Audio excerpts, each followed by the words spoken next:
Hello everyone, मैं हूं आस्था। एक और बहुत ही अच्छी opportunity Bharat petroleum corporation limited की तरफ से बीपीसीएल की तरफ से vacancy notification all India candidate के लिए रेगुलर बेसिस भर्ती है, परमानेंट जॉब रहेगी। किसी भी स्टेट से आप बिलोंग करते हो आवेदन कर सकते हैं। बहुत ही अच्छी अपॉर्चुनिटी है एंड बीपीसीएल के बारे में आप सभी अच्छे से जानते ही होंगे।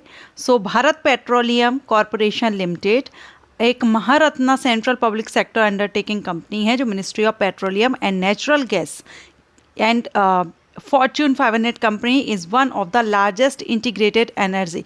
तो ये आप यहाँ पर इसके बारे में पढ़ सकते हैं, वैसे आप सभी अच्छे से जानते हैं, ठीक है। इसमें जो एप्लीकेशंस इनवाइट किए गए हैं वो किस किस पोस्ट के लिए हैं वो हम आगे यहाँ पर देखेंगे। वैसे आप यहाँ पर भी देख सकते हैं कि जो वैकेंसी आउट हुई है ना, ये नॉन मैनेजमेंट पोस्ट के लिए रिलीज़ की गई है एंड इसमें एंट्री लेवल जो आपका पे स्केल रहेगा वो 26,500 से 34,000 रहेगा।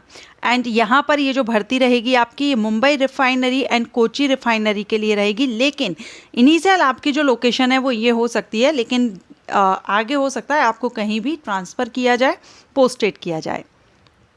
टोटल वैकेंसी की बात करेंगे तो यहाँ पर रिफाइनरी वाइज दिया गया है। मुंबई रिफाइनरी में 60 वैकेंसी है प्रोसेस टेक्नीशियन केमिकल के लिए एंड कोची रिफाइनरी में प्रोसेस ऑपरेटर केमिकल के लिए है 64 एंड टेक्नीशियन ऑपरेटर मैकेनिकल के लिए है 13 एंड टेक्नीशियन इलेक्ट्रिकल के लिए है 17। कोची में ज़्यादा वैकेंसी है, मुंबई में कम है। मुंबई में सिर्फ यही एक वैकेंसी है, बाकी ये सारी कोची में रहेंगी। लेकिन मैंने आपको बता दिया है जॉब लोकेशन आपकी क्या रहेगी, किस तरह से आप रह सकते हैं। पे रैंक यहाँ पर आपने देख ही लिया है, ठीक है। ये आपका स्केल हो गया पे स्केल, बाकी आपके अलाउंसेस वगैरह इसमें ऐड होंगे। एंड प्लेसमेंट आप अगेन यहाँ पर देख सकते हैं कि post notified are for Mumbai refinery and Kochi refinery.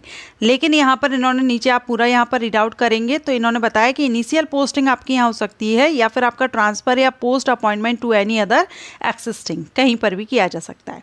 Qualification and experience criteria क्या रहेगा, तो यहाँ पर एजुकेशनल क्वालिफिकेशन आपकी रहेगी, जैसे कि अगर आपने डिप्लोमा इन केमिकल इंजीनियरिंग या केमिकल टेक्नोलॉजी में किया हो, डिप्लोमा इन मैकेनिकल इंजीनियरिंग में किया हो, diploma in electrical engineering, electrical and electronics engineering, electrical power system, electrical engineering, industrial control में किया हो, आवेदन कर सकते हैं।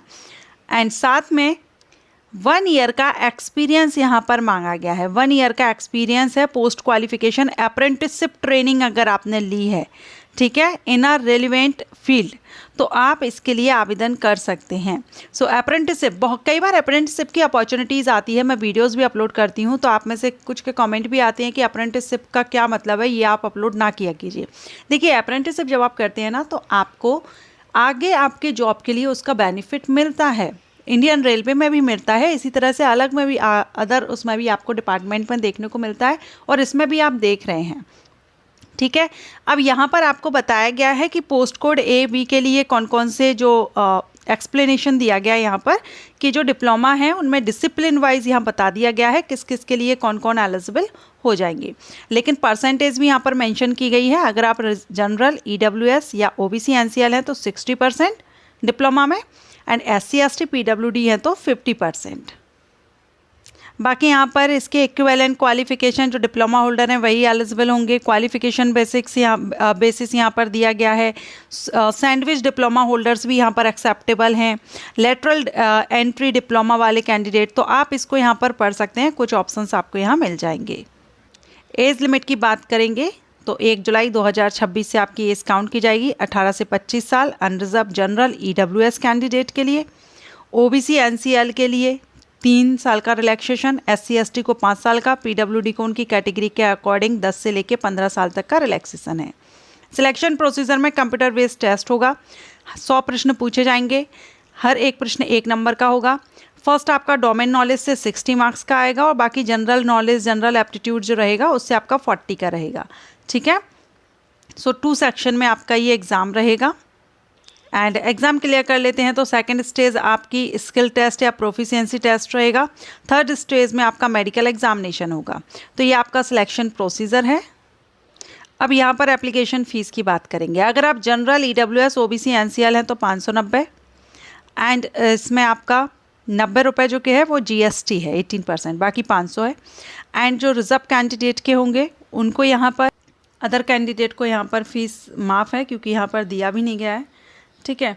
इसके बाद आप यहाँ पर इम्पोर्टेंट डेट देख लीजिए, 29 जुलाई यानी आज से इसके ऑनलाइन एप्लीकेशन स्टार्ट हो गए हैं एंड लास्ट डेट इसकी रहेगी सबमिशन की 13 अगस्त 2026 और 10 दिन पहले आप जो tentative scheduled of issuance of call letter, 10 दिन पहले आपका कॉल लेटर आ जाएगा सीबीटी एग्जामिनेशन, और सीबीटी एग्ज़ाम आपका सितंबर में कंडक्ट कराया जाएगा।